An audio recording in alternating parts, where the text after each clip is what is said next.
Important विषय था कर्मचारियों की तरफ से कि हमें अश्योर्ड अमाउंट एक चाहिए, जो बहुत लॉजिकल और वाजिब रिक्वायरमेंट था। 50% अश्योर्ड पेंशन, ये इस यूपीएस का सबसे पहला पिलर है। इस फुल पेंशन के लिए जो क्वालिफाइंग सर्विस रहेगी वो रहेगी 25 years. Assured pension, assured minimum pension 10,000 rupees per month, वो इसमें यूपीएस में थर्ड पिलर ये रखा गया है।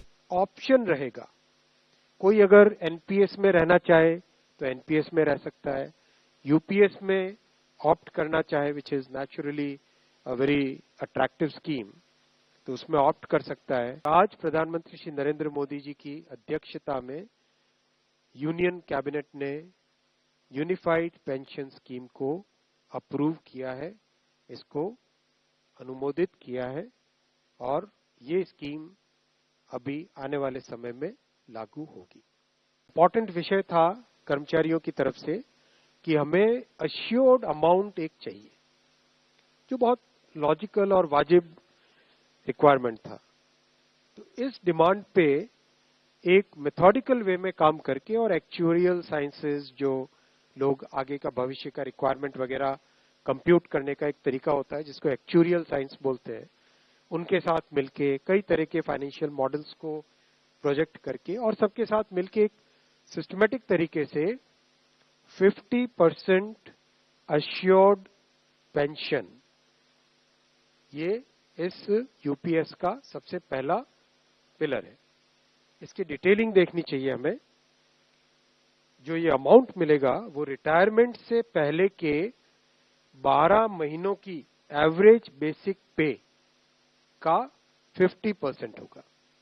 मैं रिपीट कर रहा हूं, अश्योर्ड पेंशन का जो अमाउंट है that will be the average of basic पे ऑफ 12 मंथ्स बिफोर सुपर एनुएशन, उसका 50% होगा। और इस फुल पेंशन के लिए जो क्वालिफाइंग सर्विस रहेगी वो रहेगी 25 इयर्स, यानी 25 वर्ष तक अगर किसी ने काम किया है, सेवा की है, तो उसको फुल पेंशन यानी जो ये अश्योर्ड पेंशन का अमाउंट है वो मिलेगा। 25 साल से अगर कम है लेकिन 10 साल से ज्यादा है तो उसमें प्रोपोर्शनेट पेंशन रहेगी, प्रो रेटा वो पेंशन का अमाउंट बनेगा। जो कभी किसी कर्मचारी की डेथ हो जाए तो फैमिली पेंशन एक बहुत बड़ा, स्पाउस के लिए ये बहुत बड़ी एम्प्लॉयज की एक रिक्वायरमेंट थी, डिमांड थी। तो सेकंड पिलर इस यूपीएस का है अश्योर्ड फैमिली पेंशन। किसी भी कर्मचारी के डिमाइज से पहले, इमीडिएटली पहले जो पेंशन थी, अमाउंट था, उसका 60% मिलेगा एम्प्लॉय के, डिसीज्ड एम्प्लॉय के स्पाउस को। ये सेकंड पिलर है। थर्ड पिलर है अश्योर्ड मिनिमम पेंशन। कई बार देखा कि सर्विस कम होती है और कंट्रीब्यूशन जितना हुआ है उससे एक सफिशिएंट अमाउंट नहीं मिल पाता था, और ये अपने आप में एक बड़ा विषय था केंद्र सरकार के कर्मचारियों का और एनपीएस में जुड़े सभी कर्मचारियों का। इसीलिए एक minimum assured pension, assured minimum pension 10,000 rupees per month, वो इसमें यूपीएस में थर्ड पिलर ये रखा गया। इसके साथ आगे वाले पॉइंट को जोड़ के करेंगे तो अगर डीएनएस रिलीफ यानी महंगाई से रिलेटेड रिलीफ जो मिलेगी तो वो आज की तारीख में होते होते करीब 15,000 रुपए पर मंथ हो जाती है, which is a substantial relief part of this entire pension system. Fourth pillar है इन्फ्लेशन के साथ इंडेक्सेशन। जैसे केंद्र सरकार के एम्प्लॉयज के लिए सैलरी में डीएनएस अलाउंस होता है, उसी पैटर्न पे जो इंडेक्स है, सेम इंडेक्स को यूज करके all India consumer price index for industrial workers, इसको यूज करके assured pension, assured family pension और अश्योर्ड मिनिमम पेंशन, इन तीनों के तीनों जो आपने पिछले पेज पे तीनों पिलर्स देखें, assured pension, assured family pension और अश्योर्ड मिनिमम पेंशन। इन तीनों के ऊपर इन्फ्लेशन इंडेक्सेशन डीएनएस रिलीफ के बेसिस पे मिलेगा, डीआर, डीए की जगह डीआर, डीएनएस रिलीफ। पांचवा पिलर है इस स्कीम का lump sum payment at superannuation in addition to gratuity. ये एक तरीके से बहुत ही इंपॉर्टेंट और बहुत ही बड़ी एक रिलीफ मिलेगी।